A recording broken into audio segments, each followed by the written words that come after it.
Thank you, Sean. It's news to me that I'm your boss. Just a quick reminder to silence your devices if you have them. So what do the Middle Ages look like when approached through the perspective of Africa? And what does Christianity before the year 1600 look like when approached through the perspective of Africa? These are the questions that motivate the presentations we are hearing in the conference, beginning with yesterday's splendid plenary presentation by Stephen Davis on the Black Moses.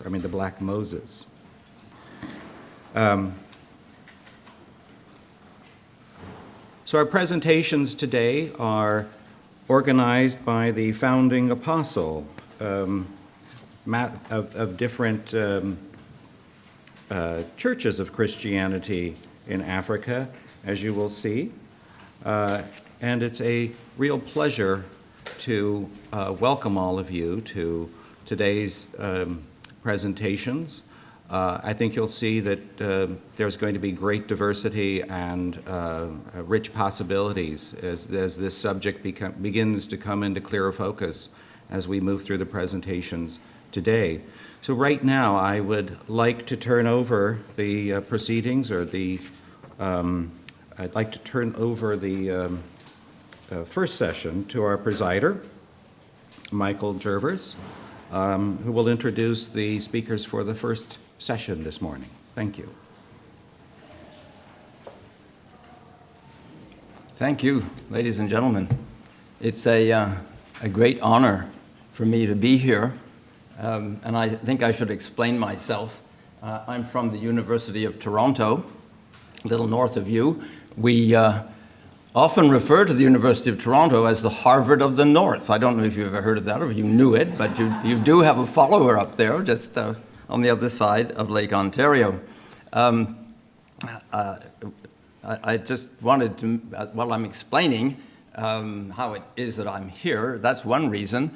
The other is that we are introducing Ethiopian studies at the University of Toronto. We have started off with a course on Ge'ez language, and as the funds become available, we hope to move forward and make it a proper PhD program. It's not going to happen overnight, but it's on the way. We have a fellowship which has just been granted this year of $6,800 to a graduate student who moves into the field. We also have a large collection of old Ethiopic texts from the monastery of Gunday Gunday, 34,000 pages of Ge'ez literature, which is going up online. And for many years, a colleague of mine, Eva Belitska-Witakowska, and I have been running a database of medieval art and culture, which has some 70,000 photographs of Ethiopian art and culture. Now, we also have a large Ethiopian community in Toronto of approximately 70,000 people. So there is a great deal of concentration in that direction. Now, the real reason I'm here is to introduce our first speaker, who comes to us from Oxford.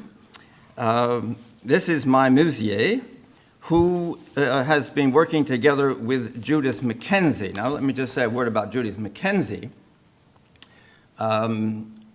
She's quite a personality. You will note on her little biography, she said she lived in a cave while working on the architecture of Petra. She is, should I say, the world's authority from the point of view of architecture of Petra. Now, she was doing that in the 1980s. I went to Petra at around that time, and it doesn't surprise me that she was working in a cave because there was no accommodation, and there was no guest house in those days. Now there is.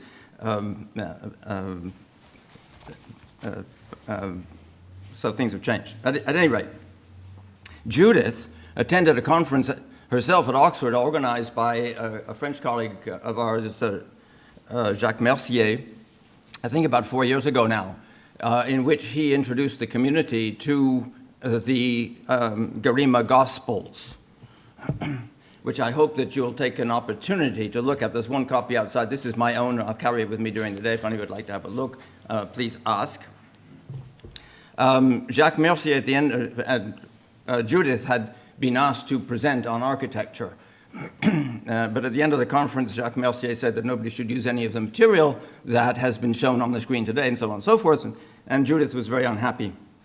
It just so happened that 10 years earlier, I had photographed the entire manuscript, or all three of these manuscripts, which are, up to that point, were considered to be 12th century because Ethiopia didn't have anything known to be earlier. Jacques Mercier had done a carbon-14 test on some of the parchment, had come up with a date somewhere between the 4th and the 7th century. And Judith then, after we linked up together, she said, "Can I use your photographs?" I said, "Why not? Absolutely." In a great deal of secrecy over the next 2 years, because we thought that somebody else might be working on it as well, we exchanged information about the Garima Gospels, which now it is argued do in fact belong to that very early period and could be the earliest gospel manuscripts in existence. They're very beautiful. Mai Musia is going to present to us on these gospels. She is doing a PhD in the Department of Classics at Oxford. She is working on ethnic identities in the ancient Greek novel. She's also involved in the Classics in Communities project based at the Faculty of Classics at the University of Oxford. She has a book coming out, Forward with Classics. I think that the emphasis here is to draw the public interest into the field of classics. And I understand also that this will be done equally for things Ethiopian. So Mai, if I can ask you to come up and tell us a little bit more perhaps about what's going on at the Bodleian, if we have time. Thank you.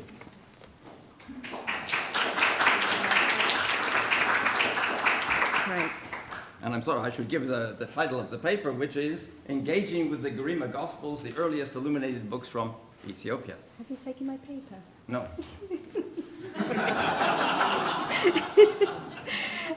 So if you could just give me a couple of minutes whilst I get these beautiful slides up.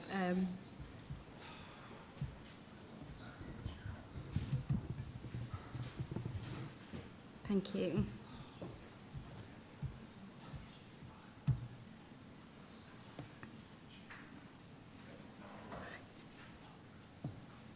Ta-da! Great. Well, firstly, I want to thank Harvard for putting on this conference and meeting you, very interesting, knowledgeable scholars. I feel slightly sort of a fraud here in the sense that my work is a lot earlier, but coming at it from a very personal experience. Some of you may be astute enough to know that my surname is Musia, which is Moses. So I come from an Eritrean Ethiopian background, and clearly this, for us, is a living history, growing up in the Eritrean Ethiopian community, going to church, which is conducted in Ge'ez and so forth. So when I came across Judith in that conference Michael talked about, it certainly was a huge surprise that Oxford was interested, or the world was actually interested in my culture. So it's through that Judith has basically roped me into this.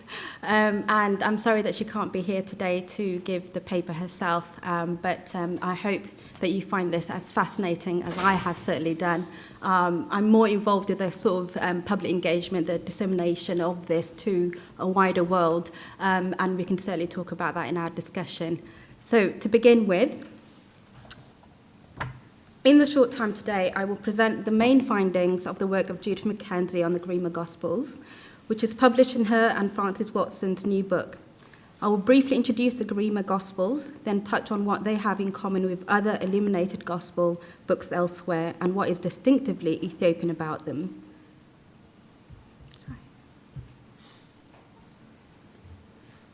Great. The Garima Gospels are 3 illuminated 4 gospel books which had survived in the Abba Garima monastery in the Ethiopian highlands. It is virtually impossible to gain access to the Garima Gospels, and as the illuminated pages had never all been published in colour prior to our new book, scholars had been unable to study them. Because Michael Gervais had photographed them in 2000 to 2005, before the 2006 repairs, we were able to study and publish all of the illuminated pages in their pre-restoration state, when the pages were also out of sequence. Hopefully, this will lead to a fuller recognition of their importance and finally stimulate the attention that they deserve. A further recent development is that the Hill Museum and Manuscript Library has put the 2 more ornate repaired volumes online if you have account access. When the English artist Beatrice Plain saw the Garima Gospels in 1948, marking their rediscovery by Europeans, they brought out of the monastery for her to view. Although she recognised their relationship to the 6th century Syriac Lalibela Gospels, which we will see shortly, the importance of the Garima Gospels was not appreciated by later scholars because they assumed they dated to the 10th or 11th century.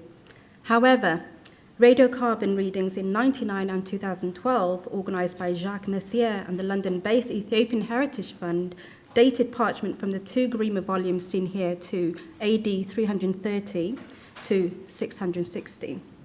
When combined with Mackenzie and Watson's studies of the illumination and the texts, it is clear that they are of a similar date to the parchment, which makes them particularly important because so few illuminated gospel books have survived from this period.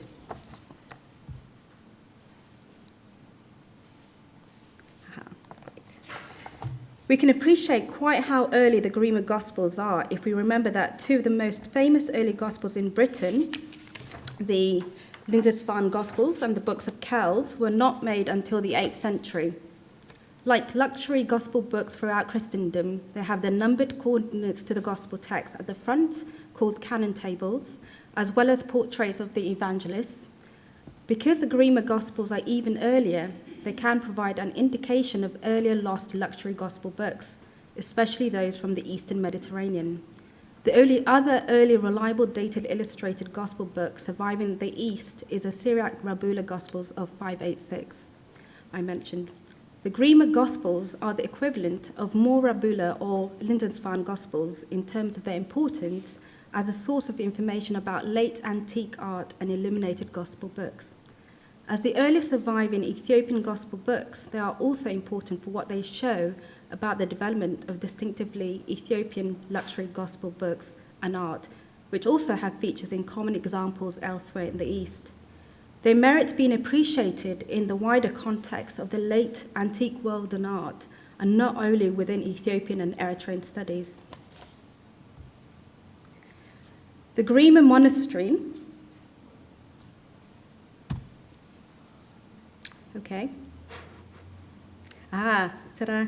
is located in the highlands of northern Ethiopia.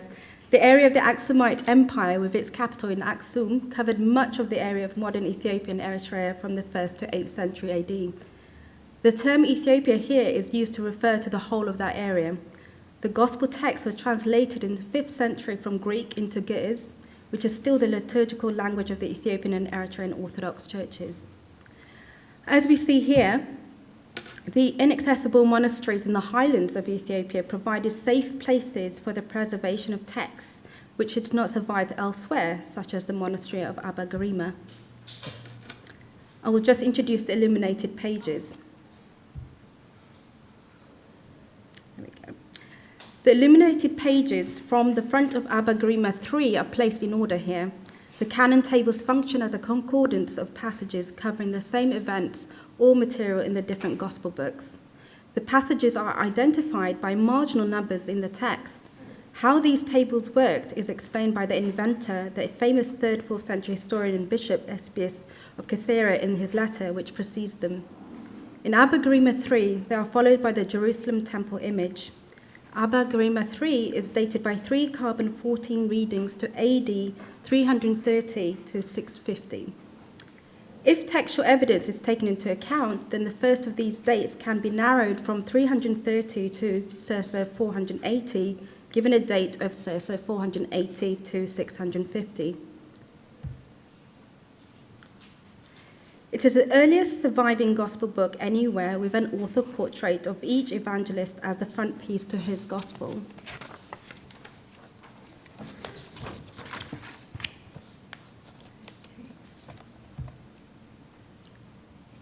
These are the illuminated pages of Abba Garima 1.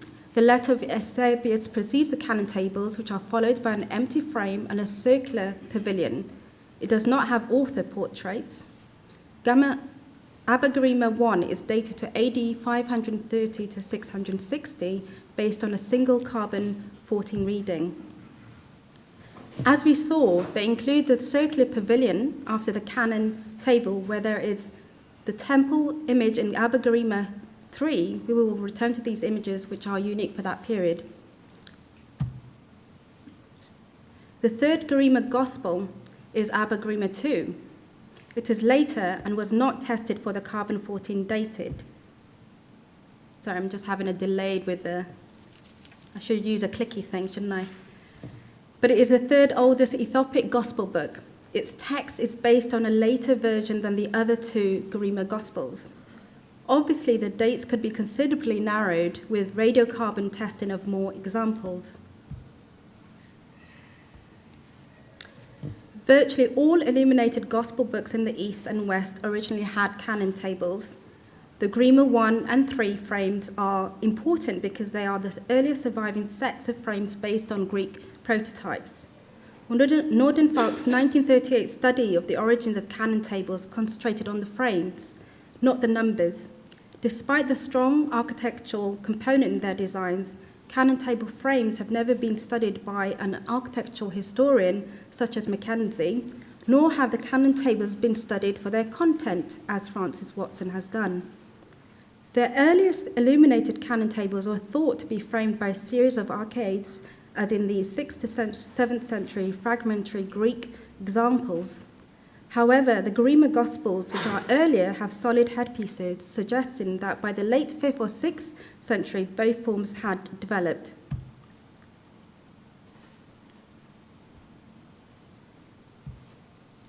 Come on. Both arcades and headpieces are used on later Georgian frames, such as the 9th century Adisha and 10th century Harvard Berthay Gospels, which is here in Harvard, but not well known. Both forms are also used on the 10th century Armenian Gospels. Okay. The Garima headpieces have details in common with those on other Eastern canon tables, such as the Syriac-Rabula Gospels, which were written and painted in 586 in northwest Syria near Antioch, modern-day Antakya.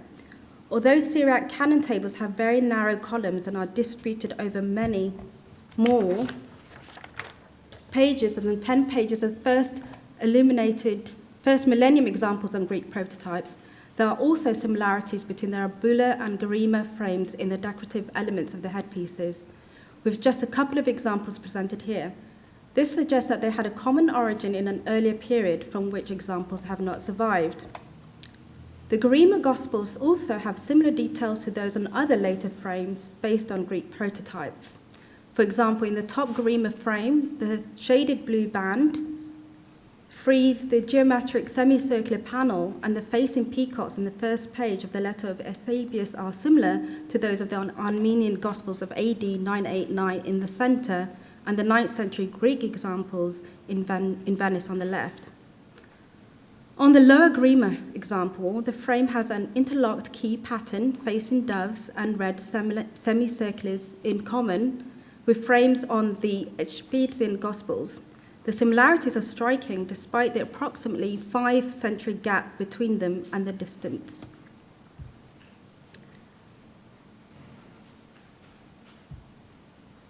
On this map, we can gain a sense of their location. The Garima frames also have specifically Aksumite or Ethiopian details, which, as we will see, suggests that they were made in Ethiopia, contrary to what most Western scholars have assumed, although it might not surprise an audience such as this. The Garima frames have a garden with plants and birds along their tops. The 14 types of birds identified by ornithologist Linda McCauley include not only guinea fowl, native to Africa, but in particular crowned eagles on Garima 3, which are only found in the wild in Africa, in Ethiopia and further south. The capitals on Garima 1 are Corinthian, but the type of Corinthian Mackenzie found is specifically Aksumite. Whilst there are late antique pilaster capitals elsewhere with 3 leaves, such as at Luxor in Egypt, it is only in Aksumite examples that the 3 leaves curl back on each other, forming a circle between them, as on this example on the top right, which is found at the site of the Cathedral of Mary Zion in Aksum. So the capitals on Garima 1 are specifically Aksumite. The capitals on Garima 3 are based on quite different real prototypes, notably close to Egyptian examples. They have 2 rows of leaves on them with no volutes, like this one from the main church at Saqqara near Cairo. Thus, both the birds on the Garima 3 frames and the capitals on the Garima 1 frames indicate that these frames were painted by artists with a knowledge of Ethiopian architect and wildlife. Mackenzie found the illuminations of Garima 3 were painted by a single artist, whereas those of Garima 1 were painted by more than one artist. There is no overlap of the specific patterns between the 2 codices, indicating the artists trained in 2 different schools. Furthermore, although the frames of Garima 2 are simpler, they belong to a 3rd school, which goes back to a 3rd late antique prototype, with details in common with the Lalibela Gospels, but not with Garima 1 or 2 or 3. This makes the Garima 2 frames important, despite their style. This evidence for 3 separate schools means that there must have been an extensive local tradition of gospel book decoration in Ethiopia, which was already well developed by the time the Garima Gospels were painted, i.e. the Garima Gospels are an indication of earlier lost gospel books and not the earliest. Additionally, despite a gap of over half a millennium, contrary to what some scholars have assumed, later Ethiopian frames do have details on them from the traditions of both Garima 1 and 3 together on the same manuscript, such as this 13th century example suggesting the strength of the local tradition they represent. After the canon tables, Garima 3 has an image which can be identified as the Jerusalem temple, with features of Solomon's and of Ezekiel's temple. Some architectural details on the Garima temple image are significant because they are characteristic of Aksumite architecture and not found elsewhere. The most obvious features are the window types. The arched windows along the top with stepped capitals and bases, as well as the square ones with thick frames divided by a cross position partway up the walls, are observed on stelae carved at Aksum before the 4th century and surviving in later built and rock cutout architecture, as we see here. The bases of the columns on the temple image are notable because they do not have the curved profile of Roman ones used on the canon tables, but rather are stepped like Aksumite built examples.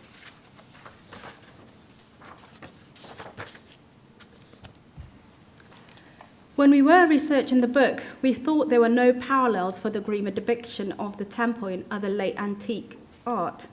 However, Christian Sachner pointed out the image of the temple in the Book of Kells, where Christ is tested on the pinnacle of the temple. You can see here the similar shape and proportions of the building, but the details are completely different, reflecting 2 different cultures at opposite ends of Christendom. That they have an image in common is not totally surprising, if we remember that both also share Evangelist portraits, gospel texts, and canon tables, although in different languages. Instead of the temple after the canon tables, Garima 1 has a distinctive form of circular building or tholos with a tent roof. This form first survives in the 1st century BC and AD in pagan architecture influenced by Ptolemaic Alexandria, such as the rock-cut castanet at Petra and depicted in Pompeian wall painting.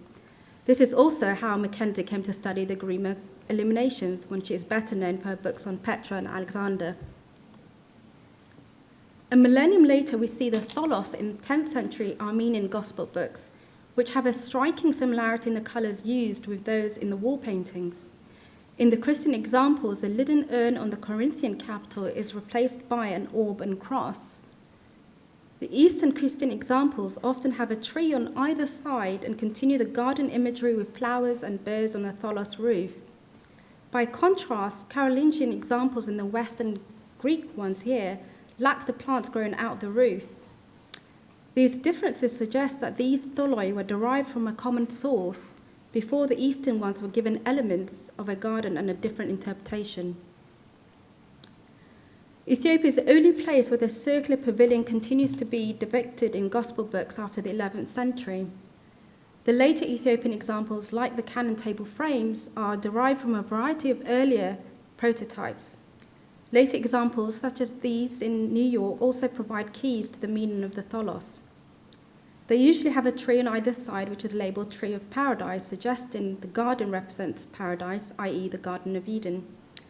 The antelope bucks on either side could also be an allusion to the deer drinking at the fountain of life, like in early Christian mosaics.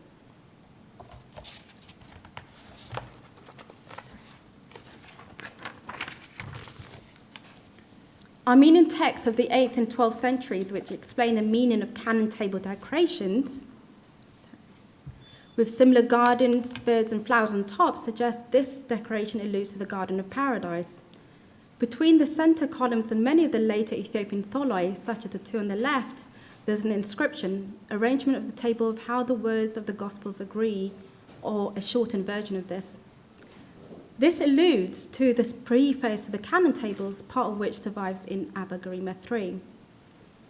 The tholoi could represent the harmony of the Gospels, but they could also have had other meanings, making the tholos an iconic image encapsulating or combining various aspects which are too complex to go into here properly.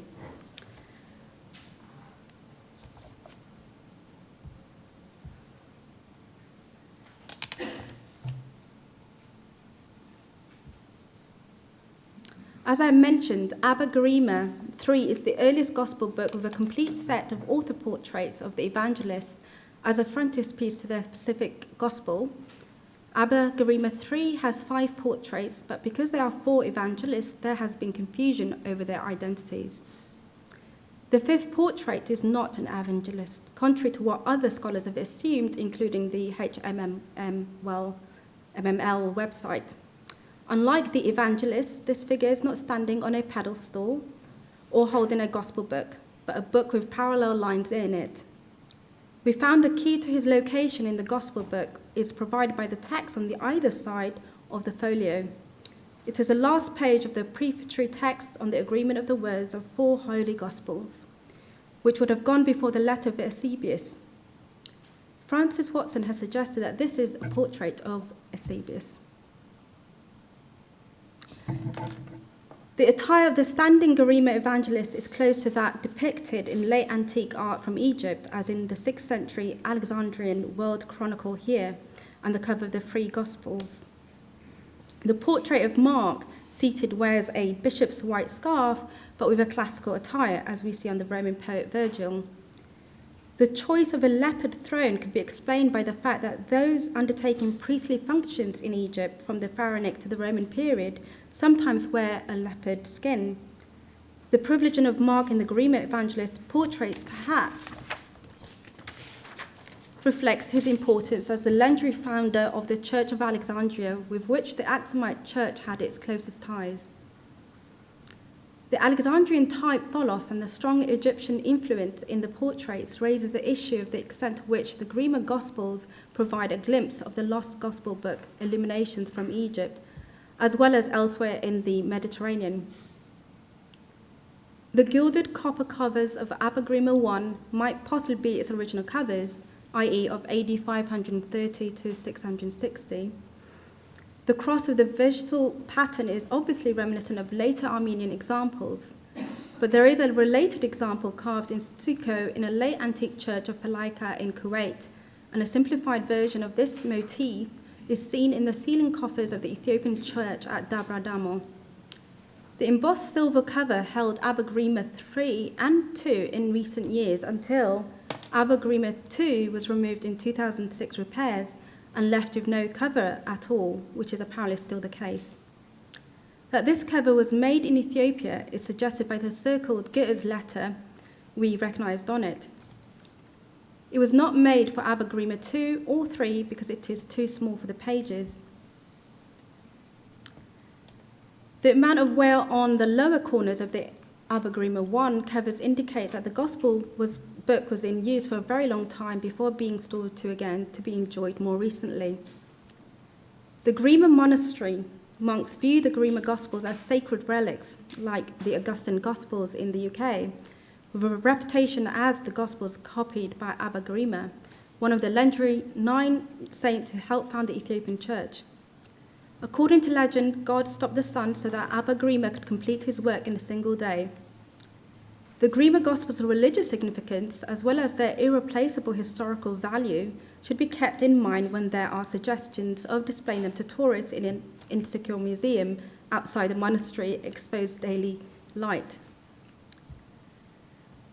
So this leads me to the final section, and I want to share our experiences and what we learned from engaging the public with the Garima Gospels, so through 2 photo exhibitions and related events. In Amsterdam University's Allard Pearson Museum, the photo exhibition of selected illuminated pages ran from November 2015 to March 2016. You can see the simple way the pages were mounted. It was visited by over 12,000 people. It was also accompanied by a colloquium.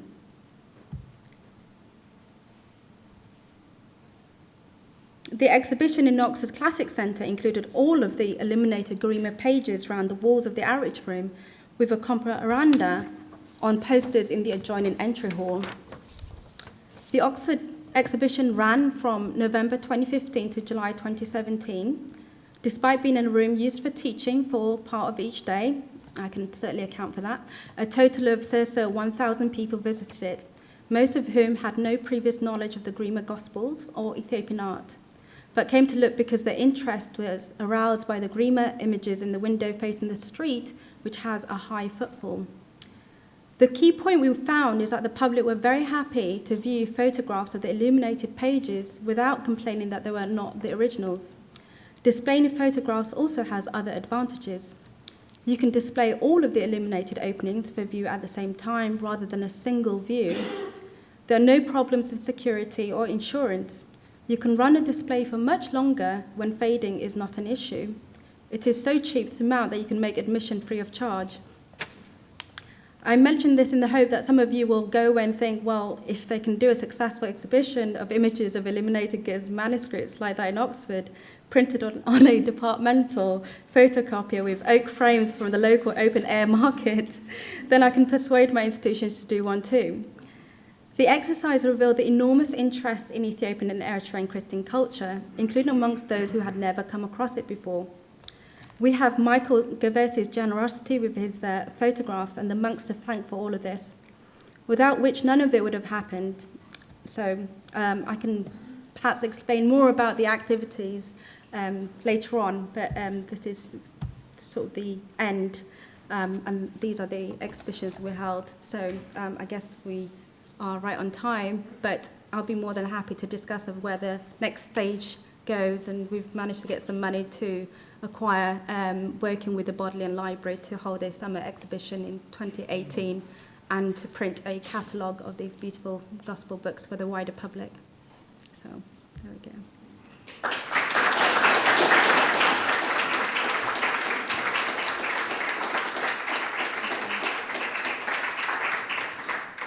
I have to thank Mai for having given us this view of the Garima Gospels with some fantastic illustrations, and what she had to say about the exhibition. I hear also from Judith Mackenzie that It's a moving exhibition. If anybody would be interested to have it and to put it up, I think there's a way to have that happen. So thank you very much, and we'll have some questions in the question period after this session. I would like now to introduce a very dear friend, Marie-Laure Deras, who is here from the Centre National de Recherche Scientifique in Paris. Marie-Laure is, I would say, the world's specialist on Ethiopian history and early Christianity from the 7th to the 15th century. She has published a book which, in fact, she's published many things, but she's published a book from the early Solomonic period, from the 13th century up to the 16th century, and she is now preparing another on the Zagwe Saint Kings. I may say that I have worked with Marie-Laure for many years on a book that we hope soon to publish on the Church of Yemrahana Christos, a church built inside a cave, somewhat about 15 kilometers as the crow flies north of Lalibela. That will be another adventure for the future. And by the way, we may show some images from the Yemrahana Christos during the lunch break. But Marie-Laure, would you please come and speak to us on Christian Ethiopia and the Patriarchate of Alexandria from the 11th to the 13th century, regional ambitions, political affirmation, and religious identities.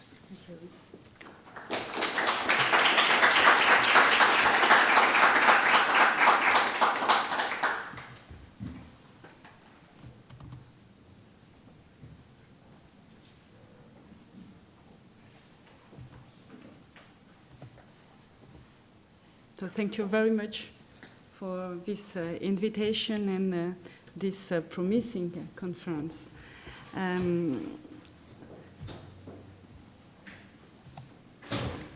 So, as Michael just mentioned it, I'm currently working on what we call the Dark Ages of Christian Ethiopia, Dark Age period, which is considered to be both a period of dynasty of holy kings, the Zagwe kings, and also the period of usurper kings. The analysis of the contemporary documentation of this dynasty produced in Ethiopia and outside Ethiopia, particularly in Egypt, makes it possible to consider this period differently. I will say that it's a renaissance of the church and of the Christian state that results in an in-depth Christianization of the Ethiopian society at this period. And I will try to show you that at the end of the period, there is a shared vision in Egypt and in Ethiopia of the Ethiopian king as a new champion of the non-Chalcedonian church, masterfully incarnated by King Lalibela at the turn of the 12th and the 13th century. To take up the subtitles of this paper, this period sees meeting 2 or 3 regional ambitions, that of the Patriarchate of Alexandria on the Ethiopian church, that of the Fatimids and Ayyubids dynasty, who wish at least to ensure the security of the Muslims in the Ethiopian lands, and that of the Zagwe kings, who want to embody the heritage of the Christian kingdom of Aksum. It is also the political affirmation of this dynasty first in Ethiopia and the Eastern Mediterranean that is at stake.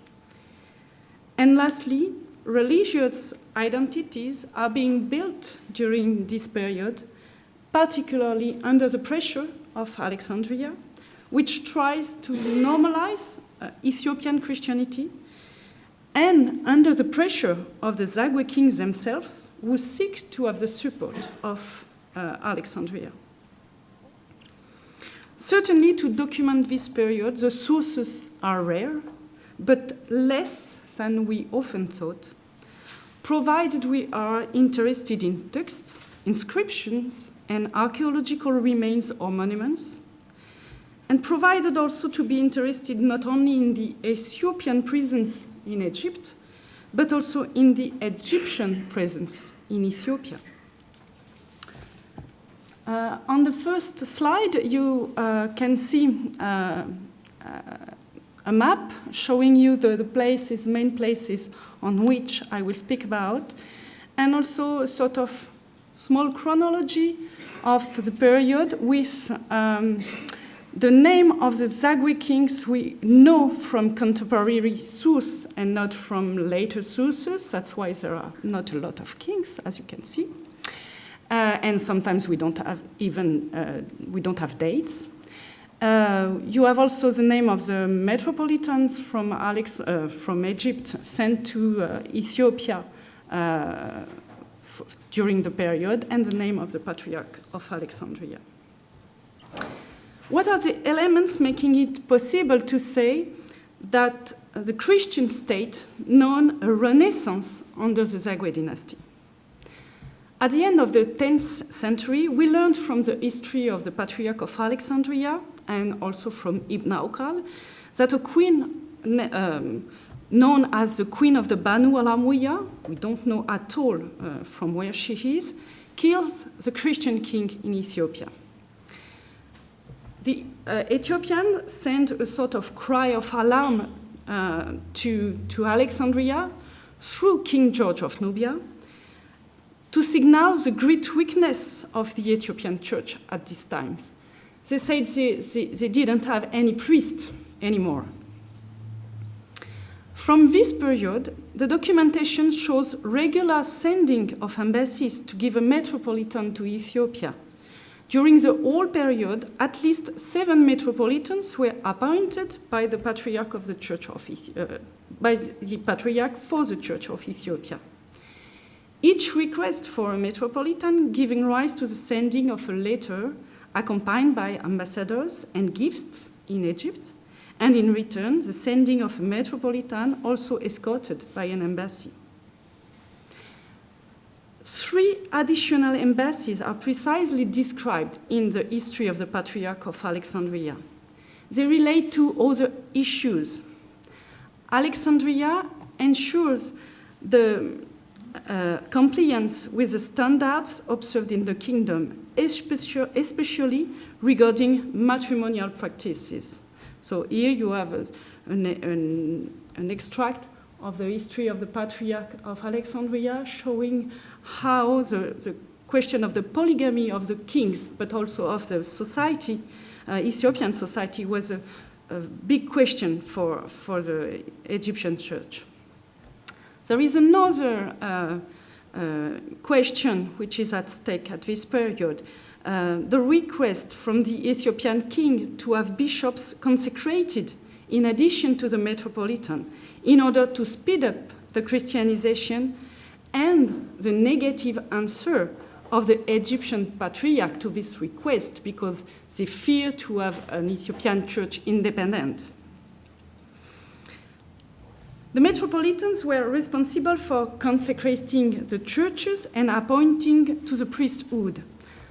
As it is testified in this particular document, it is a testament, we could say, of a Metropolitan Michael, who was in charge from the very beginning of the 12th century up to the mid-12th century for a very long period.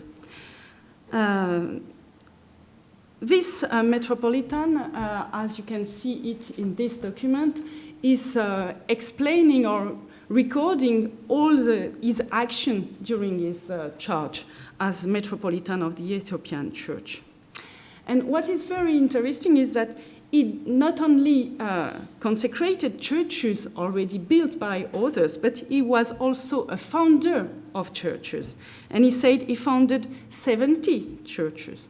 Of course, we could doubt of the numbers of priests or churches consecrated by this Metropolitan. But we know from a 16th century account of Francisco Alvarez, a Portuguese father who went in Ethiopia in the beginning of the 16th century, that metropolitans, Egyptian metropolitans, used to consecrate churches or to name to the priesthood groups of people. They received the priest by thousands, and they were able to make the consecration for thousands of priests, and not to go in each church to consecrate in each church and to consecrate and to nominate each priest.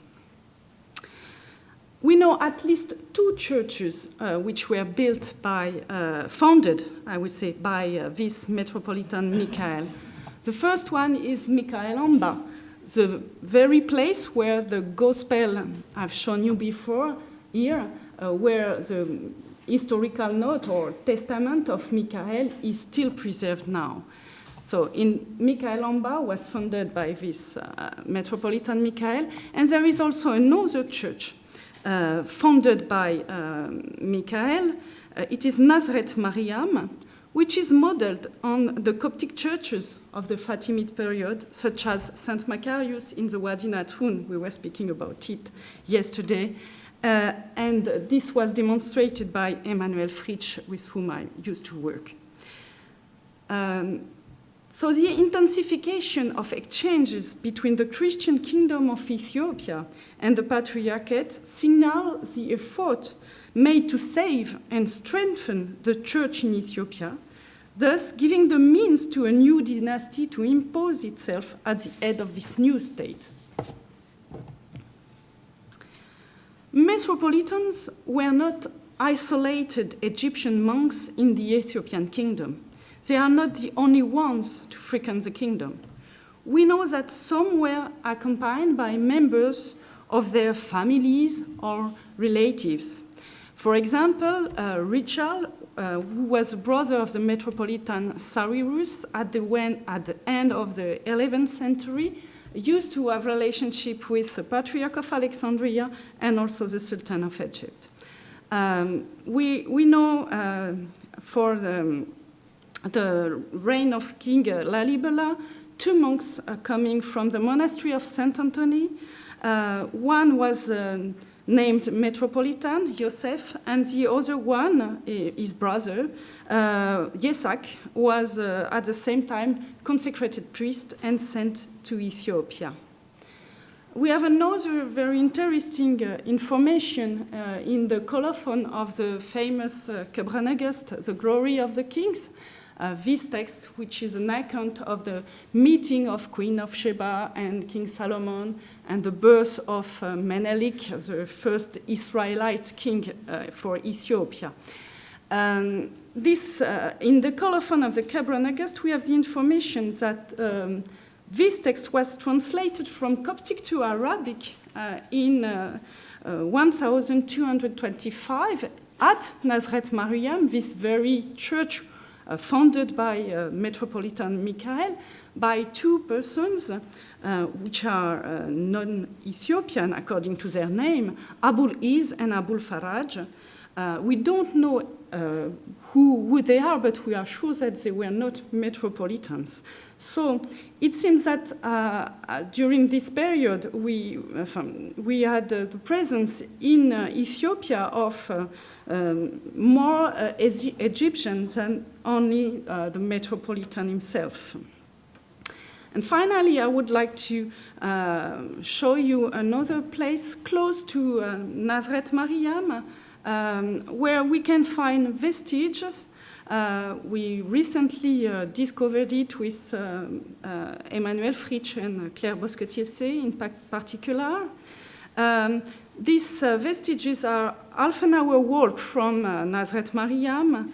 There is a small church, modern church built atop a hillock, and around it the ground is dug up in a square, following the path of an ancient walls demolished, and this structure is open only in the west. We can see 3 sectors clearly organized along a west-east axis. There are 3 niches, like in the picture, built with flat stones in the middle of each of the 3 divisions of the east wall. And these niches imitate the structure of the taller niches of Mariam Nazareth Church. All the details of this church, it's only from observations and plans we were able to draw, and we hope we will be able to soon make excavation in this place. All these elements lead us to think that this was a small Coptic church also close to Mariam Nazareth and dedicated to the life of a small monastic community there. So a presence of an Egyptian community in Nazareth therefore seems plausible. It would have lasted at least between the middle of the 12th century, when Mariam Nazareth was built by, founded by Metropolitan Michael, and up to the first third of the 13th century. And there is also traces of the presence of Coptic pilgrims at the Lalibela site. We can see ex voto inscriptions on the walls. If you cannot read it, just believe me, I'm sorry. It's really difficult to have good quality pictures inside these churches, which are completely dark inside, as you may know. So we have ex voto in in Beta Libanos and also in Beta Georgis. As you can see, it's really difficult from this ex voto just to be able to date them. But there is another one which is in Beta Mariam, in the pillar which is now entirely veiled. And the picture you can see is due to, was made during the reign of King Haile Selassie and was published by Stuart Munro High. And on this pillar, now veiled, we can read this sentence: "O Lord, have mercy of the servant of Christ who made the church." And most probably, this could help us to link this inscription with the reign of King Lalibela at the end of the 12th or beginning of the 13th century. If you have any question, I will, of course, answer it, but I will not go deep into the details right now. So the Egyptian presence in Ethiopia is not at all negligible and signals a patriarchal investment in the kingdom over this period, accompanying the revival of the Christian state and the affirmation of the Zagwe power. This movement of Christianization or re-Christianization of the Ethiopian state, accompanied by the Patriarchate of Alexandria and supporting the power of the Zagwe dynasty in Ethiopia, find its climax during the reign of Lalibela. While in the history of the Patriarch of Alexandria, all the Ethiopian kings are anonymous, the name of the King Lalibela and the form of his titulature, which is well known through land donations or land grants, like the first text you have on your left, which is an extract from a land donation of King Lalibela for 1204. So here Lalibela presents himself as Atsani, named Gebre Mescal, which means servant of the cross, courageous and invincible man by the power of the cross of Jesus Christ, son of Morara, etc., and telling that his wife is Mescal Kebra, Balta Beat, Lady of Beat. If you have a look on the way in the history of the Patriarch of Alexandria, in the biography of John VI, which was written by an anonymous in 1221, you have a sort of image of the titulature of Lalibela He is king of Ethiopia, of course, Lalibela ibn Shanuda, and his name means lion. Most probably it's a misunderstanding of Asada, of being Asda in Arabic, lion. And the name of his wife was Maskal Kebra, which means the cross is illustrious. And if you have a look after in the different letters we can find in the archives of the Patriarchate of Alexandria, for example, this letter of Cyril ibn Laklak to an Ethiopian king, which is not named at all, we have once again the same titular to use. The king is presented as victorious by the cross of the Lord Christ. Like Lalibela, courageous and invisible man by the power of the cross of Jesus Christ, etc. King Lalibela also affirms his monogamy. The association between king and queen Maskal Kebra is a point that is found in all the documentation related to this king. This is probably not a coincidence. It is difficult on the basis of this text alone to measure the part of the pressures made by the patriarch on kings to be monogamic and the political evolutions at work. Maskal Kebra was undoubtedly linked to an important family. She is Lady of Behat, as suggested by her title. But on the Egyptian side, there is the desire to display this monogamy by using the titulature of Lalibela. The author of this biography was not obliged to give the name of the wife of Lalibela, but he did it. During the reign of Lalibela, we also see the presence of bishops in Ethiopia, in addition to the Metropolitans. It's really difficult now to be able to say if it is a continuation of a policy already well established.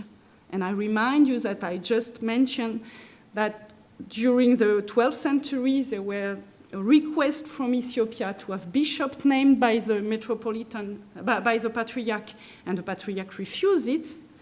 So before Lalibela, does the Patriarchate accept to name the bishop, or is it something new during the reign of King Lalibela? We don't know if these bishops are Egyptian or Ethiopian. According to their name, we could say that they are Ethiopian, but it could be a question. So all these questions are impossible to answer. We just have names like that in different documents. But these states of affairs tend to show the need of the Ethiopian church. 3 bishops, in addition to the Metropolitan, report that Christianization has increased. They need more persons being able to consecrate churches and to named priests. Therefore, the Egyptian presence, the intensity of exchanges between Egypt and Ethiopia under the reign of Lalibela, and perhaps also the particular figure of this very pious king, have undoubtedly helped to build the image of an almost ideal Christian king among the Copts. This is evidenced by the vision of King Lalibela in the biography of the Patriarch John VI to the Anonymous of 1221, who had in his hands the correspondence exchanged between King Lalibela and the Patriarch of Alexandria, and who was able to also have to talk to the embassies sent by the Ethiopians in Egypt during this period. And I will just underline one thing.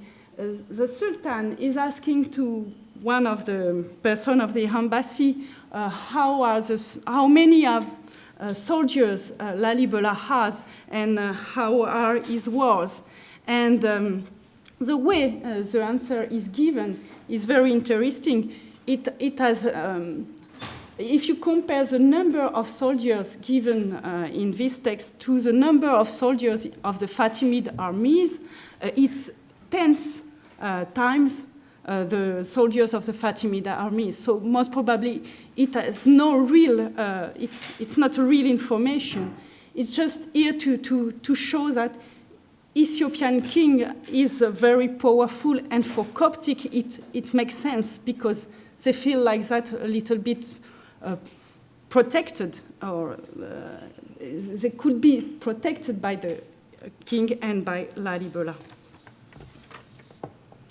So during this period, I could say that we have a sort of reverse situation which takes place.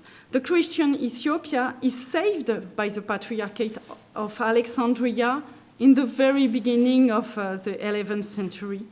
And then after 2 centuries of intensive exchanges and Christianization, Ethiopia embodies the champion of the anti-Chalcedonian church. Lalibela is one of the examples, but in fact, if you have a look on the spread of the Copernicus in the kingdom, or also the allusion to the Ark of Covenant in the history of the Patriarch of Alexandria at the very beginning of the 10th century, and then used in the history of the churches at Monastery of Egypt at the end of the 12th and beginning of the 13th century, then you can have an idea of how Ethiopia as a champion is growing in the Coptic church. And we have also an example of this idea growing in Ethiopia too, when we have a look on the life of another Zagwe king, Yemra Christos.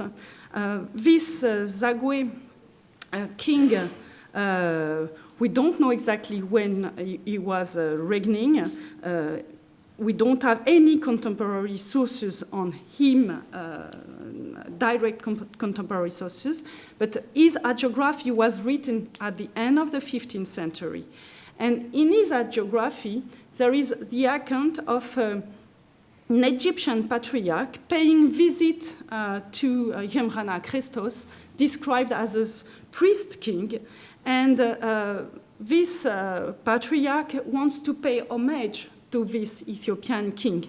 And he stayed in Ethiopia and was buried there. So you see that this ideal of Ethiopian kings being champion is not only in the Coptic side, but it's also something which is in the imaginary of the Ethiopian side. And I thank you very much for your attention.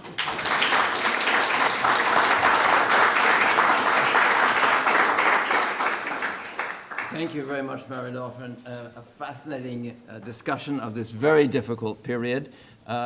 We have very, very little information about the kings and even their who followed whom.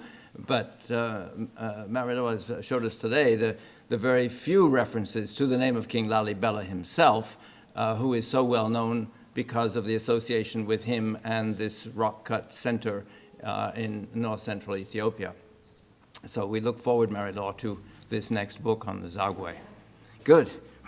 Well, we have heard from the English contingent, and we heard from the French, and now we're going to move from Europe to North America and hear from Samantha Kelly, who is from the Department of History at Rutgers University. Samantha is rare among us in North America as having undertaken to learn Ge'ez, which has enabled her to work on this other very interesting period. We have been moving chronologically from the 5th century to the 12th century and now to the 14th, 15th, 16th century in terms of the relationships between Ethiopia and Europe. Here we do have some names, and Samantha is going to talk to us about Ethiopians abroad, pilgrims, and religious exchange in the Christian ecumene. Thank you, Samantha. Thank you, Michael.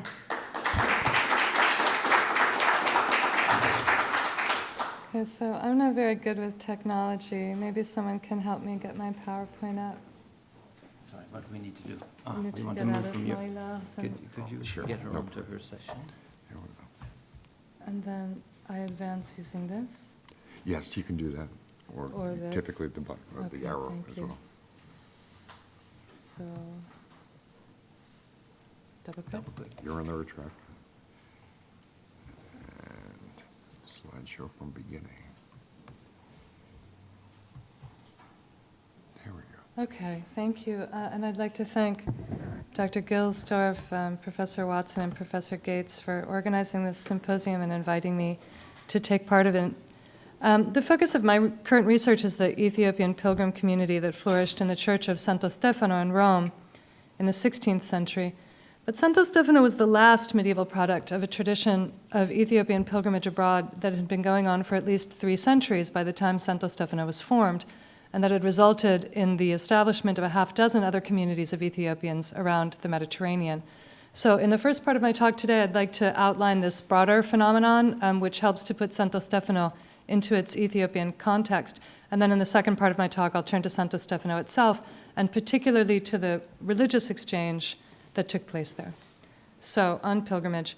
It's certainly possible that Ethiopians undertook pilgrimage to Jerusalem and other holy sites from the time of ancient Aksum's conversion to Christianity in the mid-4th century. So this is just a slide showing some of the major medieval pilgrimage routes out of Ethiopia towards the Nile Delta based on Crawford's work. However, it's only from the late 11th and 12th century that we have evidence of Ethiopians in pilgrimage locations outside of Ethiopia. And the bulk of this evidence was collected by Enrico Cerulli in his 2-volume Ethiopian Palestina. In the desert of Skitis, or the Wadi al-Natrun, as we heard yesterday from Stephen, obviously a major site of Christian asceticism since antiquity, Ethiopians are reported to have convened with Syrian, Coptic, Armenian, and Nubian Christians, and to have come to an agreement about the Orthodox faith in 1088 during the visit of an Armenian prelate. By the 14th and 15th centuries, we have knowledge of them in a residence of their own in the desert of Skitis, the monastery of St. Elijah. According to Al-Makrizi, this had fallen into ruins by the middle of the 15th century. But there's also evidence that we have as texts that say they restored another church which Cerulli has placed in the desert of Skitis that was dedicated to St. Minas. And certainly there was still a community there in the later 15th century. The other evidence we have from a relatively early period comes from the Coptic monastery of St. Anthony, where, as Aaron Butts has recently published, he has found a fragment of a Ge'ez text written on paper and therefore written in Egypt, which he dates to the late 12th or possibly early 13th century. In Ethiopia, all monastic practice was traced back to the examples of Anthony, Macarius, or Pachomius, so this monastery, like the desert of Skitis, was doubtless an attraction in its own right, but it seems likely that pilgrims going as far as Lower Egypt would have continued to the ultimate holy place, Jerusalem, and St. Anthony's is still mentioned as a stopover for Ethiopians en route to Jerusalem in the 16th century, although they never formed their own residential space there. As for Jerusalem itself, if Ethiopians were already settled here in the 12th century, they lived among the majority Syrian Christian population and other Christian populations and did not come to the specific attention of the Latin rulers of or visitors to the city. We have a somewhat vague reference to Ethiopians by Jacques de Vitry, Latin bishop of Acre in the 1220s, which may indicate an Ethiopian community in the Holy Land by that time. But by the late 13th century, our evidence accumulates. We have one Latin pilgrim, Burkhard of Mount Sion, who explicitly names Ethiopians among the Christians of the Jerusalem, and we have a biography of the Mamluk Sultan that records a letter and gifts, including a red silk cloth, 100 candles, and a royal belt that were sent by the Ethiopian Negus Yagbet Sion to the Ethiopian pilgrims in Jerusalem in 1290. So by the last decade of the 13th century, it's all but certain that the Ethiopians had a settled establishment in the Holy City where they could store such goods. By the 1330s, we have a copy of this community's written rule, and shortly thereafter, we find identifications of the sites reserved to Ethiopians for their worship in Jerusalem. There were 3 in the 14th century. I can give you the names later if you're interested. 2 more were added in the 15th century, and a 6th was added in the early 16th century, suggesting that this community was growing in size in the later Middle Ages. Strangely, the Ge'ez sources from the community in Jerusalem never name the location of the community's residence. They just speak of the prior of Jerusalem or the pilgrims of Jerusalem. So we're actually still uncertain about where exactly their residence was. As in Jerusalem, our evidence for Ethiopian communities in other locations comes rather late, and by that I mean it seems likely that a community existed before we have certain notice of it. In Al-Qusiyya, known in Ethiopia as Kuskam, this was a holy place in its own right. It was venerated as a stopping place for the Holy Family during the flight to Egypt. It was also a spot on the pilgrimage route. Probably in an early period, at least before the 14th century, Ethiopians sheltered at the Coptic monastery that was dedicated to the Holy Virgin here. But by the middle of the 15th century, we know that they had a community of their own, a space dedicated to the Holy Apostles. We have a written rule for this community in 1350, 1351. We have notice of gifts sent by the Negus Tzaifa Arad, also from the mid-14th century. And then we have notices of bequests that are not many, but they're continuous until the 16th century. In Cairo, firm evidence for a community here actually only comes in the 15th century when the Ethiopians lived at a monastery dedicated to St. George or Georgis in the neighborhood of Harat Azuaila, not far from the Patriarch's seat. Along with Kuskam, Jerusalem, and Skitis, Cairo was one of the 4 major monastic establishments abroad with a written rule, a prior, and other officials. And given that Cairo was a virtually obligatory stop on the pilgrimage route and an important destination for Ethiopian ambassadors to the Patriarch and the Sultan, as Marie-Laure has also pointed out, it's hard to imagine that a community in Cairo formed later than its peers, although our evidence for it is quite late. Meanwhile, probably from Jerusalem, Ethiopians branched out to establish yet other communities. They are attested in Bethlehem in the 1330s and again in the 1510s, and may have maintained a community here throughout that period. They are also attested on Cyprus by the 14th century, first at Famagusta and later in the capital, Nicosia. By the later 15th century, according to a local Maronite history, there was also a community in Lebanon, which provoked sufficient hostility from the Christian Maronite population that the Ethiopians fled from their first center, which was the monastery of Mar Yaqub, took shelter in the Syrian monastery of Mar Girgis and Hadset, and then when the Maronites attacked that, removed to Mar Musa, which is the one I've put on the slide. So you may have noticed that I've referred thus far both to Ethiopian pilgrim communities and to monasteries. I do think it's justified to consider pilgrimage the primary engine of Ethiopian movement into these various locations. And there's also evidence to suggest that the majority of Ethiopian pilgrims were monks. The Ethiopians in the desert of Skitis were almost certainly all monks. In Kuskam, Cairo, and Jerusalem, the Ethiopians also established monasteries, replete with a tabot, a written rule, and officials. And the Lebanese community was also described as monastic, as I mentioned. But not all of these religious were male. In Jerusalem, there were also nuns. The community's first rule that survives of 1330 specifies that men and women are to live in separate spaces. And in the 15th century, there is mention in a Ge'ez text from Jerusalem of an abbess for the nuns, to whom certain goods were entrusted. In Cairo, too, one directive in a Ge'ez manuscript for the community of St. Georgis forbids nuns from begging for alms and declares, let them live where they will. So nuns clearly were present. They were not sheltered at the monastery dedicated to Georgis, but they were certainly in Cairo. In addition to female religious, there were certainly at least some lay pilgrims. The monastic rules for these diasporic communities stipulated that guests were to be housed and fed for a certain number of days. So it was 3 days in Jerusalem, 10 days in Kuskam. As guests were those who did not want to surrender all their goods to the community, they were presumably laity. Laity rarely appear in the manuscripts written at these monasteries, presumably because they only stayed for short periods and were not considered sort of integral members. But one is mentioned in a document from the Ethiopian monastery in Rome, mostly because he behaved particularly badly. He committed murder, and it was a scandal for the community, so his name is mentioned. But that's rare, so they're more invisible, but it's almost certain that there were some. What's more, in some places we have evidence of a more or less settled lay Ethiopian community with men, women, and children. On Cyprus in the 16th century, for instance, witnesses testified, and so these are 3 different witnesses, that in Nicosia itself, there were, quote, 20 to 40 Ethiopians, 5 or 6 families, or the third witness, around 30 people of both sexes, with more probably living in the countryside, some of these witnesses said. Cyprus is a notable case because it's not an obvious pilgrimage destination. And according to a 16th century European account, Ethiopians came to Cyprus along with Syrian Christians upon the reconquest of the Holy Land by Salah al-Din in the 12th century. We have no corroborating evidence for Ethiopians being in Cyprus this early, but the notion of a secondary movement out of Jerusalem for practical reasons seems plausible for the settlement of Ethiopians on Cyprus, and in that case, there must have already been a lay community in Jerusalem that did the migrating. Cairo, too, must have had a lay community, although our evidence is limited, and if anyone has more evidence, let me know. I know of one index, an Ethiopian born on Cyprus around 1510 reported that his father was Ethiopian, but his mother was an Egyptian of Ethiopian descent. His mother, therefore, was presumably born in Egypt to Ethiopian parents, or maybe to parents whose own parents had migrated from Ethiopia. Whether these laymen and women came to the Mediterranean on pilgrimage or for other reasons is unknown. There's been, apart from Cerulli and one article by Otto Meinardus, there's been very little work done on these diasporic communities and almost nothing on women, for instance, in them.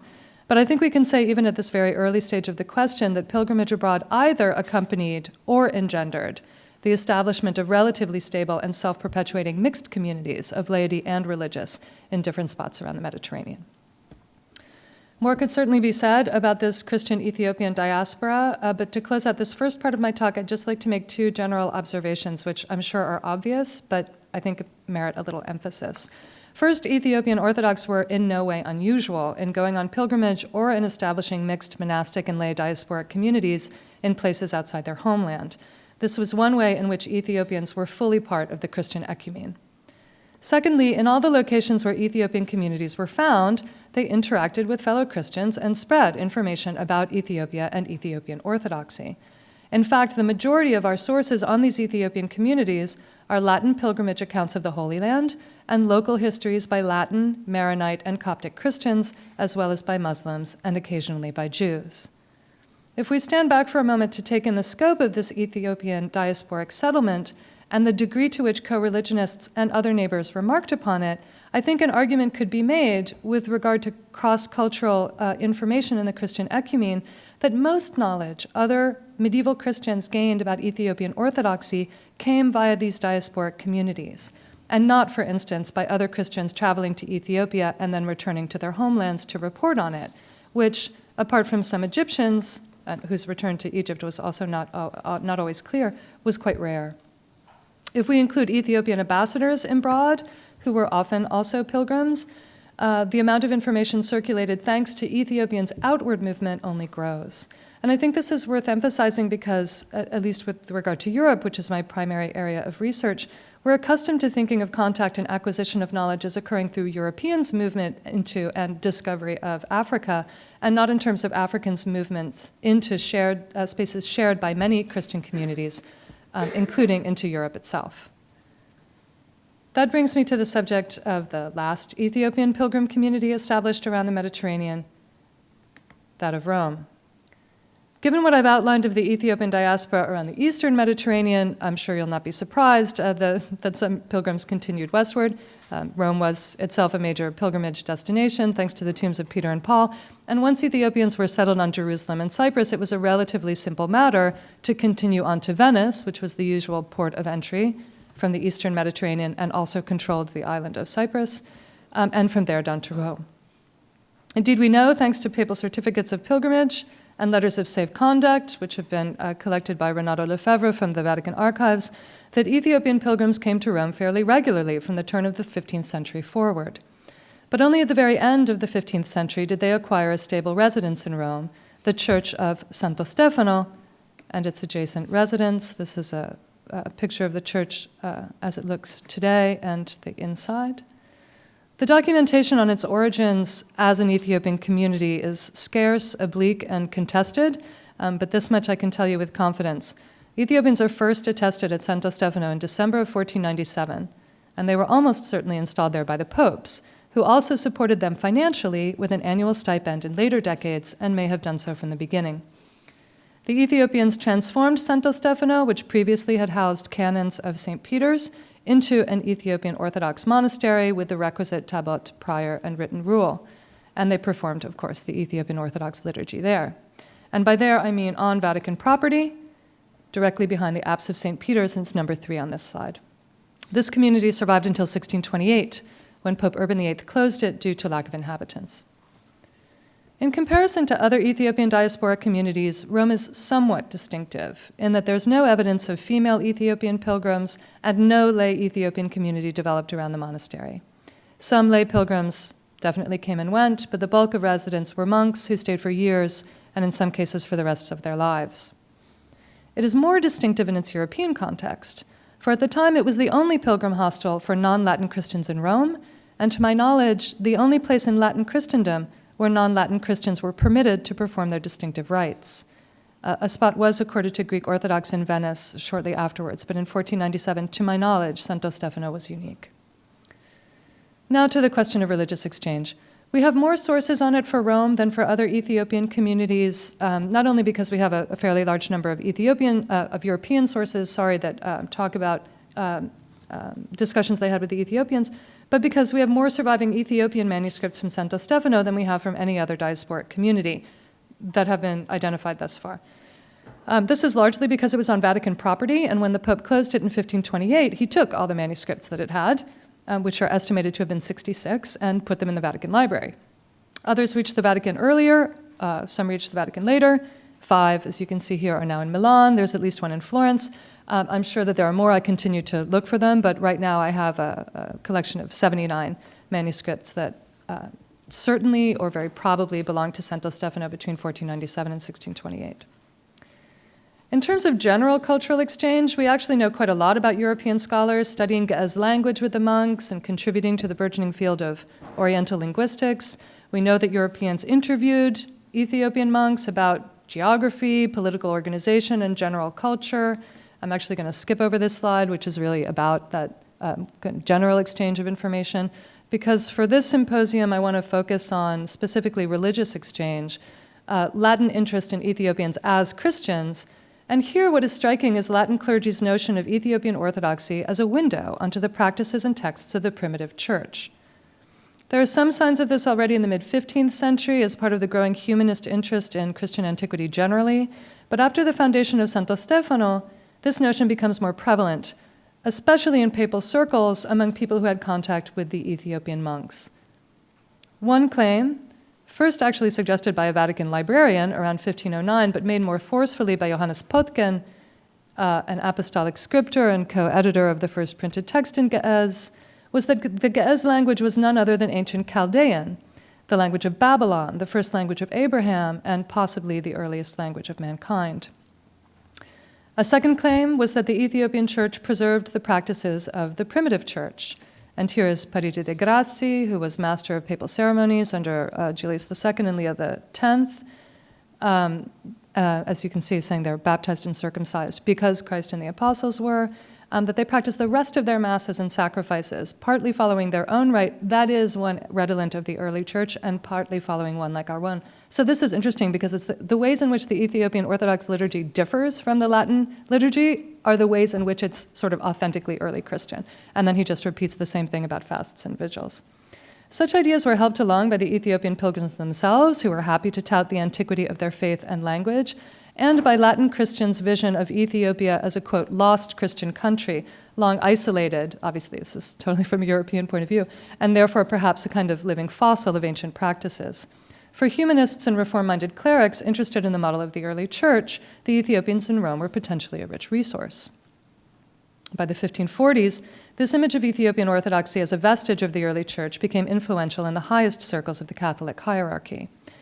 2 Catholic clerics, Pietro Paolo Gualtieri and Bernardino Sandri, began studying Ge'ez with Tesfatsion, who was the most erudite and famous monk in this community, as well as with some of his colleagues, in 1546 or early 1547. And these two, unlike the Europeans on the previous slide, seem to have had official backing. Pope Paul III provided funds to aid in their collaboration with the Ethiopian monks. and Cardinal Marcello Cervini demanded regular updates on their progress. But since Cervini was then in Trent, these updates came in the form of letters sent by his junior colleague in Rome, Guglielmo Sirleto. This is lucky for us because these letters indicate what was at stake for Cervini, namely knowledge about Ethiopian orthodoxy that could be used at the Council of Trent to counter Protestant critiques of Catholicism. Cervini, for instance, wanted a translation of the Ethiopian ritual of the Mass, and both Tesfatsion and Johannes Sakopros obliged him with 2 separate translations. Sirleto, for his part, as you can see in the letters here, pointed out that the differences between the Latin Mass and the Greek and Ethiopian Masses were of little importance. So the idea is the evidence is admissible. And that the Ethiopian Mass confirmed certain key Catholic positions, notably the intercession of the saints.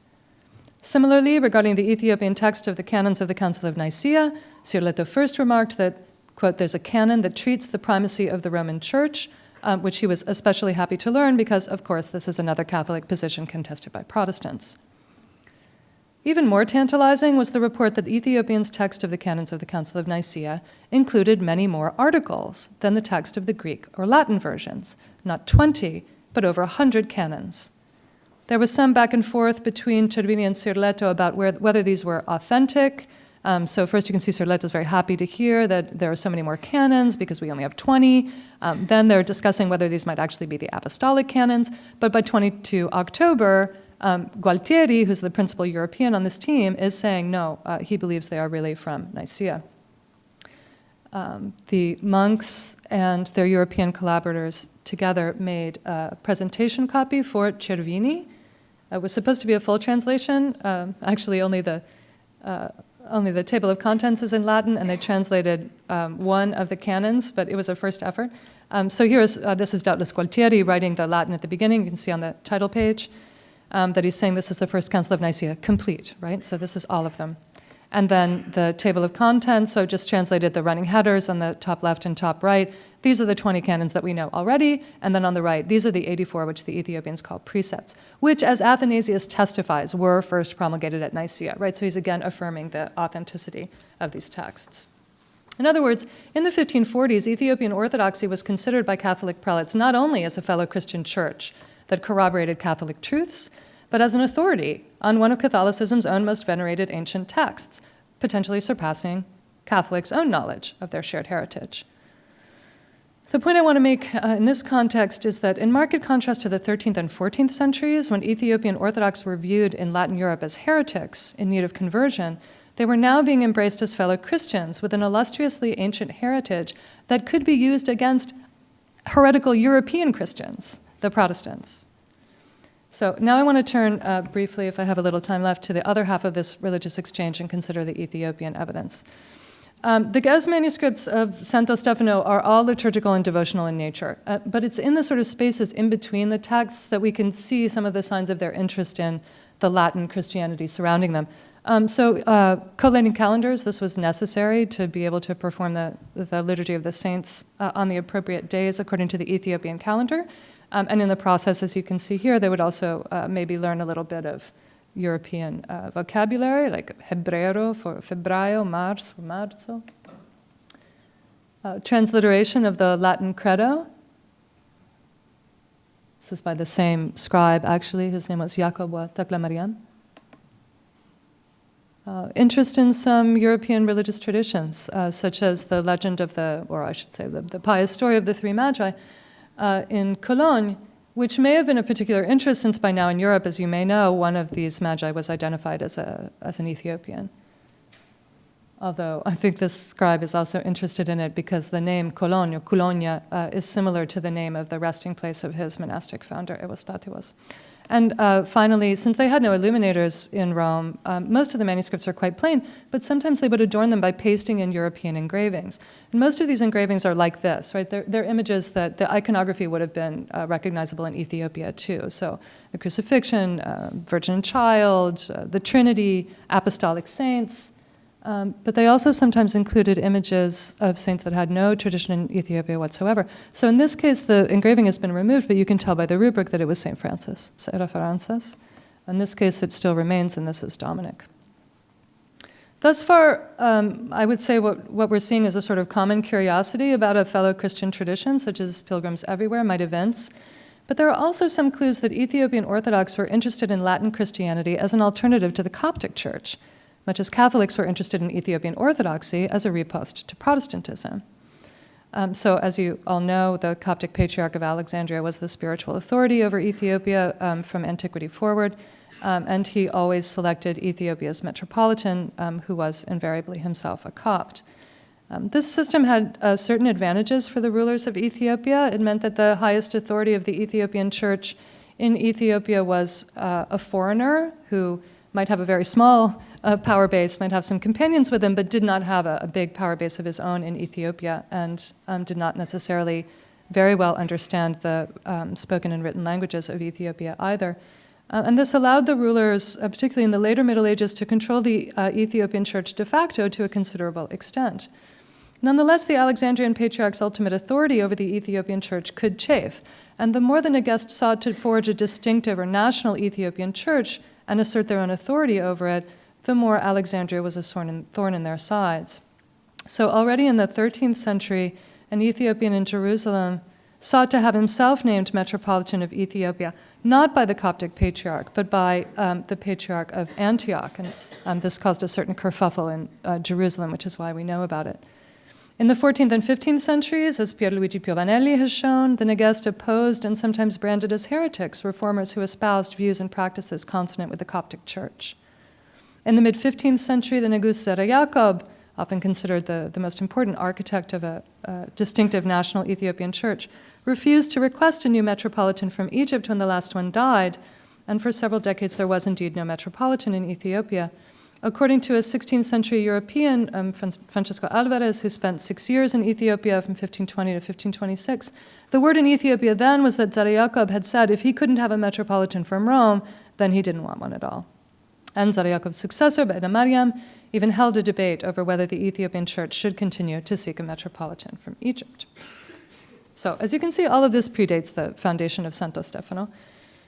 And there's no particular reason that monks going on pilgrimage to Rome would have shared any of these ideas, but there are some intimations that they did share with fellow Ethiopians a certain diffidence to Coptic authority. Tesfatsion, the most erudite and famous Ethiopian scholar at Santo Stefano, held discussions with Ignatius Loyola in the 1540s about Loyola's interest in sending a Jesuit mission to Ethiopia. Tesfatsion was in favor. Now, it's quite impossible that Tesfatsion really welcomed the idea of Jesuit missionaries seeking to convert Ethiopians from their heresy, which was Loyola's intent. But in the context of Ethiopia's long experience of relations with the Coptic Patriarch and with Coptic metropolitans, he may have interpreted Loyola's interest in Ethiopia in a different light, as an ecclesiastical tie connecting Ethiopia to the Roman Patriarch and possibly paving the way for a Roman-appointed metropolitan. Indeed, a few years earlier, a Latin visitor to Ethiopia had returned to Rome and tried to get himself appointed by the Pope for just such a position. From Tesfatsion's perspective, such a metropolitan would presumably be as subject to the Negest's actual religious leadership as the Coptic metropolitans generally were, and being from an even more distant location, he might even be easier to control. It's also possible that Tesfatsion imagined he might himself be such a papally selected metropolitan. He certainly expressed interest in accompanying the mission back to Ethiopia. And then there is the case of Tesfatsion's contemporary at Santo Stefano, Johannes Akopros. In the early 1550s, Johannes converted to Catholicism. He is the first Ethiopian Orthodox in Rome, as far as we know, to have converted. I have a lot of questions about what exactly motivated this conversion, but one thing that's certain is that once he was a Catholic, he was nominated in 1564 to be bishop of his own home community, the Ethiopians of Cyprus. In this role, he replaced the Coptic bishop, who had previously had jurisdiction over the Ethiopian community, and who indeed had ordained Johannes himself 30 years earlier. Through the authority of the Pope, then, here was a way for Johannes not only to return to his homeland as a man of consequence and power, but to detach the Ethiopian community from Coptic authority and place it under an Ethiopian, albeit a Catholic Ethiopian. In conclusion, the history of Ethiopian pilgrims in the Middle Ages helps to highlight the commonalities that characterized African, Levantine, and European Christianities in the practice of pilgrimage and the formation of diasporic communities. It points up the African initiative in and stimulus to inter-Christian contact as Ethiopians expanded into spaces where various Christian communities met, including Europe. It suggests that in those interactions, Latin Christians might view Ethiopian Orthodox as nearer to them religiously than fellow European Christians, and that Ethiopian Christians might view Latin Christians as more convenient spiritual overlords than their fellow African Christians, in this case Copts. For the religious history of Europe, which is still my central field, the history of Ethiopian pilgrims in Rome also opens up broader ways of thinking about humanism, the Renaissance, and the Reformation that look outside of Europe and attend to Latin prelates' consistent and significant interest in the whole of the Christian ecumene, including Africa. Thank you.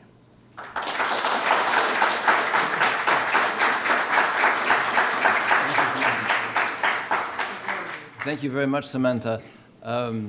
This brings us closer and closer to the present. Ethiopia was under the Patriarchate of Alexandria or Cairo until the middle of the last century, when in 1950, I think it was 1950, Haile Selassie undertook to appoint Ethiopia's own patriarch from within the country, and that has been the case ever since. But for the first 2,000 years, up until the 1950s, Ethiopia maintained this very tight link to the Mediterranean world. Now, may I ask our three speakers to come and sit up front for a discussion? Sean, we started 15 minutes late and we're sort of running into but we want full time here to discuss. Let's go until 5 till we do need to leave ourselves. All right, well, we'll get started. We'll get started right away. Good. And if you have a question, I ask that you use this microphone. And Professor Gates tells me he has a question to start things off. What a shock. Sorry I'm late. I had an interview, so it couldn't be helped. But I enjoyed what I heard. This is what I was thinking of. And for those of you who are familiar with some aspects of my work, it's a leitmotif. When we were growing up, whatever that means, when I took my first course in African American history at Yale in 1969, there was always this it's the Winthrop Jordan thesis. There was this primal moment of contact between Europe and Africa. There was always a moment, when some Portuguese guy sailed down and showed up in Angola or wherever it was. In art history, there are many great debates that Dave and I know about if the European artists in the Middle Ages, or particularly late Middle Ages, early Renaissance, actually could have seen an African to depict an African, to use an African as a subject of painting. But it sounds like what you're saying is that basically Europe and Africa have been in continuous contact. Is it true that essentially, from the conversion of the kingdom in the 4th century, right, in Ethiopia, the king, through the Middle Ages, the Renaissance, there was always some black person, and Ethiopians are black to me, whether it's in the 4th century or now, that there was always some black person in contact with some European person in Europe, that there wasn't a gap.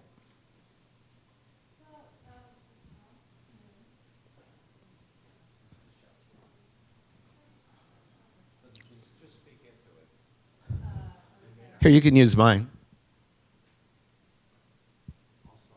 Oh, just one more foot. With the premise, my premise has always been that the distance between Jerusalem and Aksum is exactly the same as the distance between Aksum and Jerusalem.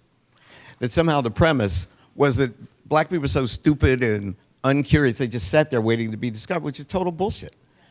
So, okay, so. So there's art historical evidence, which is not my main field, of art depicting black Africans in Europe that looks like it must have been done from life, right? So, right, exactly. Evidence now that they found, I believe through DNA analysis of the bones of Africans in cemeteries in England in the Middle Ages, right? So there were clearly black Africans. Where exactly they were from is more difficult to say. In terms of specifically Christian Ethiopia and Europe, Christian Ethiopians were obviously in contact with people from the Eastern Mediterranean from late antiquity forward. Whether that's primarily through Syrians and Egyptians coming to Ethiopia or the reverse, there was probably some of both, right? But when Latin Christians sort of, the light bulb goes on, which is really the late 12th, 13th century, that there's this Christian kingdom down there south of Egypt, it seems to be something of news to them. So the impression I have is that Latin Europe was a little bit provincial in terms of Mediterranean contact, and sort of wasn't aware of how much exchange there was in the Eastern Mediterranean and had been for centuries when they come on the scene. And this is why they tend to continue to have an idea of Ethiopia as having been long isolated, right? Ethiopia wasn't isolated at all from the Central Middle Ages forward, but for Latin Christians, the idea is that, well, they've been unchanged for 1,000 years because they were never in contact with anyone. I think that this issue, and then I'll be quiet.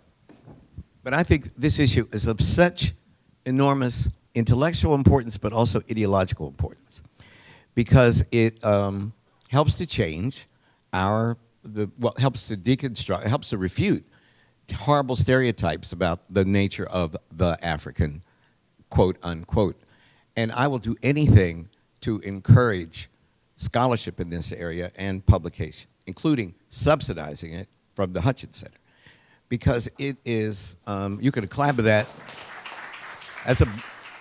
I'm a man of my word, but it is, I cannot underestimate the ideological importance of it. Maybe this is just that you all understand this and I'm preaching to the converted. But it goes a long way toward refuting horrible stereotypes which still obtain about people of African, sub-Saharan African descent. And so I'm a cheerleader for it. It's like when we used to have a joke that every time the Leakeys found another toe bone of a person in Tanzania, you know, we'd have a party to show that we're all descended from the African continent. I feel that way with your research. When you can find texts that document these exchanges, these pilgrimages, these communities, it is so important to defeating anti-black racism, which is my motivation too. So I'm here with you all the way.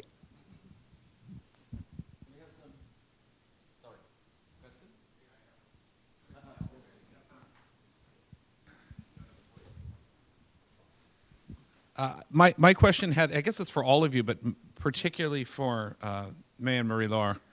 And I'm going to flip it back to the earlier part, and I'm curious about, as I'm listening to, and especially as I'm looking at the Zagwe period, and I'm looking at titulature and self-representation of rulership, the thing that strikes me, and I've been thinking about this a lot, is the deep-rootedness of what I guess we could call kind of the long late antiquity, in terms of a lot of these, especially political and socio-religious concepts, and book production within Christianity, because you look at so much of what you're talking about, and what you see is this is an ecumene that really is east-looking. So it's really stretching from Persia across the Mesopotamian basin down to Africa, because you look at book production and modes of writing, and you look at titulature and ways that rulers talk about themselves and rituals of rulership. I was really struck that the through lines to me are going from Ethiopia and Nubia right up to Samarkand.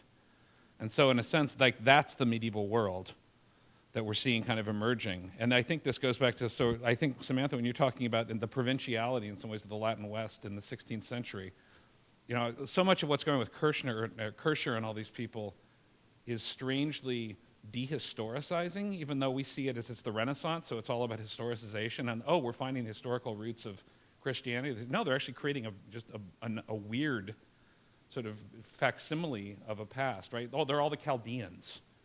So in a way, there's this way you can kind of skip over history and go back to roots and just forget about everything that came in between. And you get this too with the Reformation fights, right? The question is about the primitive church. Let's go find some primitives that are our anchors, but we don't talk about the in-between. And as you look at everything else we've been looking at, there's a long history and it's understood and it keeps being referred to again and again for a millennium. And I'm just curious if you saw similar sort of connections. Because I certainly saw with Marie-Laure's, like looking at how the sultans are speaking to the Ethiopian kings and back. They're talking a language that has 700-year roots at least. Marie-Laure, would you like to respond to that? Or I don't know what to say. this is supposedly working now. Yeah. But just no, I don't know how to react. I'm sorry. We had a question here. Okay. Yeah.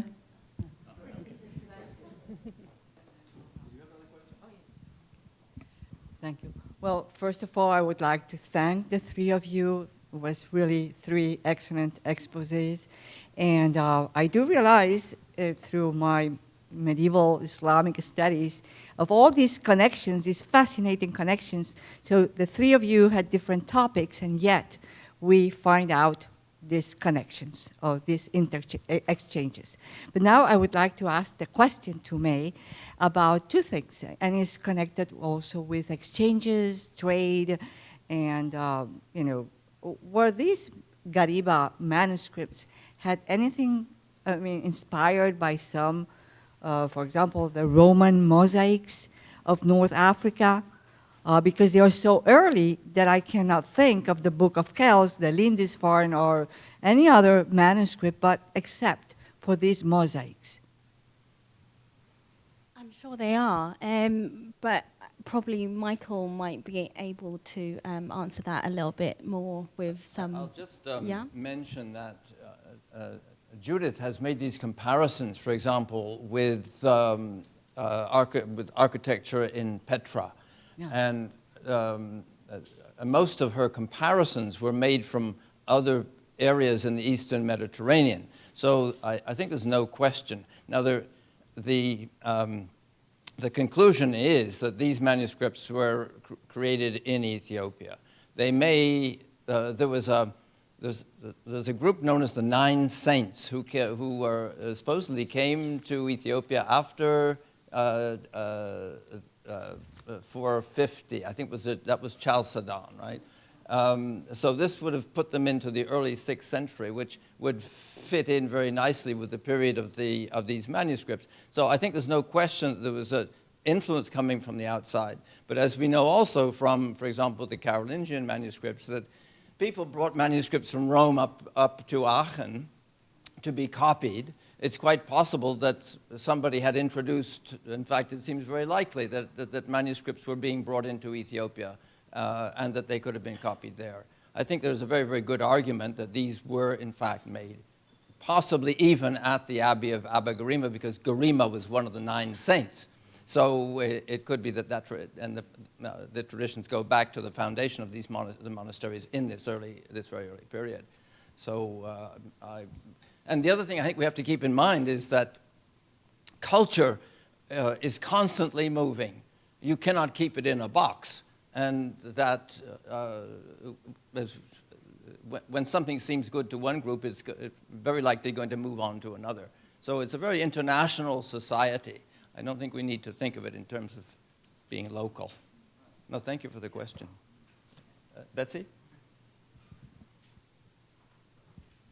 Thank you. I just want to respond to the previous question. I think that what you're thinking about is what's in the extant record, right, the mosaics. But in fact, we've lost, 95, 98% of what we had. So it's not, I think, inconceivable to imagine a very robust manuscript tradition for which we have almost no witness. Yeah, that's a good point, that these Garima manuscripts are should we say there's a gap between Garima and the 12th century. There's just, as yet, but I also should mention that there is something like 1 million manuscripts extant in Ethiopia today, in Ge'ez. Am I correct about that, Marie-Laure? As far as we know. I mean, there are tens of thousands of churches in Ethiopia, and a basic collection of books for a church is about 50. You don't have to go very far, and some of these monasteries have up to 500 or 600 manuscripts. It's a very rich manuscript culture, which, as far as we in the West are concerned, is virtually unknown. I was just going to add that we have over 250 manuscripts, Ge'ez manuscripts in the Bodleian Library. So we do have some in the West. Indeed, well, the British Library, of course, has the very fine collection, which the British stole from Ethiopia in 1868, and Paris has quite a collection too, doesn't it? Yeah, big collection too, and Vatican Library. and the Vatican. So there are good manuscripts around. But why don't we, I mean, as a group or somebody, propose to Google or whomever a huge digitization project? There's the Hellenistic Manuscript Library, which digitized most of these manuscripts from Ethiopian archives. A million? No, not a million, 10,000. But there is now a project. Right. Well, one of the problems in Ethiopia is getting access to the monasteries, and often they will not let you in to do the digitization. So that's something that's stopping increasing the collection that we have now. But there is a project that just started last year, has 25 years of funding at the University of Hamburg and the Center for Ethiopian Studies that's called Bedemetzaheft. And their plan is to put onto one platform digitized copies of every manuscript in the world. And when they don't have a digitized copy, to at least have the manuscript description from a catalog. So we will hopefully, it started already, and we'll have one portal in which to access basically every manuscript on which we have information. Well, any way that any of you all can use the resource of the Hutchinson Center, all you have to do is ask, and the answer will be yes. And I think that could be important. We'll come to you for that. Thank you. Thank you. We have witnesses. Michael, I think we need to take a break now. All right. Well, I would just like to thank our speakers one more time. This has been a fantastically good introduction.